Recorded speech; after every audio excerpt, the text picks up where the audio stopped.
কোথায় যেন আওয়াজ শোনা যায়। অনেকদিন পরে স্কুলটা খোলা হবে, একটা মাস হয়ে গেছে স্কুলটা বন্ধ। কালকে থেকে আবার পোলাপানের এক্সাম শুরু হবে। এখন আমার একাই এই পুরাটা স্কুল পরিষ্কার করতে হবে আজকের ভিতরে, না হলে আমার চাকরি নিয়ে টানাটানি পড়ে যাবে। যাই স্কুলের ভিতরে গিয়ে দেখি রুমগুলার কি অবস্থা হয়ে আছে। আরে বাপরে, স্কুলের ভিতরে চলে আসলাম না কোনো ময়লার ডাস্টবিনে চলে আসলাম। দেওয়ালগুলো তো ময়লায় একেবারে কালো হয়ে আছে। যাই দেওয়ালগুলো মুছতে শুরু করি। একটা মাস স্কুল বন্ধ থাকায় দেওয়ালগুলোর রঙই চেঞ্জ হয়ে গেছে ময়লায়। এত ময়লা, এগুলা যে পরিষ্কার করতে কতক্ষণ লাগবে কে জানে। এই পাশের দেওয়ালগুলা মোটামুটি পরিষ্কার হয়েছে। যাই ওই রুমের গুলা দেখে আসি।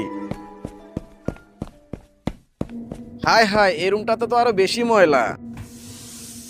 এত ভালোভাবে পরিষ্কার করতে পারবো না, আজকের মতো এমনিই করে যাই, কালকে এসে ভালোভাবে করব।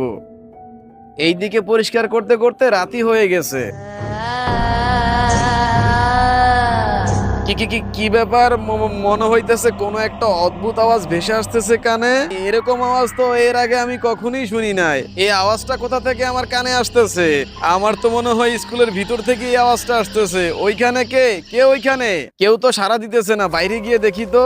রুম থেকে বাইরে আসলাম, কিন্তু এখানে তো আমি কাউকেই দেখতে পাইতেছি না। আর আওয়াজটা তো এখন আমার কানে ভেসে আসতেছে। আমার তো মনে হইতাছে এই আওয়াজটা স্কুলের ভিতরেই কোনো একটা রুম থেকে আসতেছে। ওই সামনে গিয়ে দেখি তো। এইখানে আসার পর তো কাউকেই দেখতেছি না, কিন্তু এই অদ্ভুত আওয়াজটা আসতেছে কই থেকে? তাহলে কি কেউ আমাকে ভয় দেখানোর চেষ্টা করতেছে নাকি? রাসেল,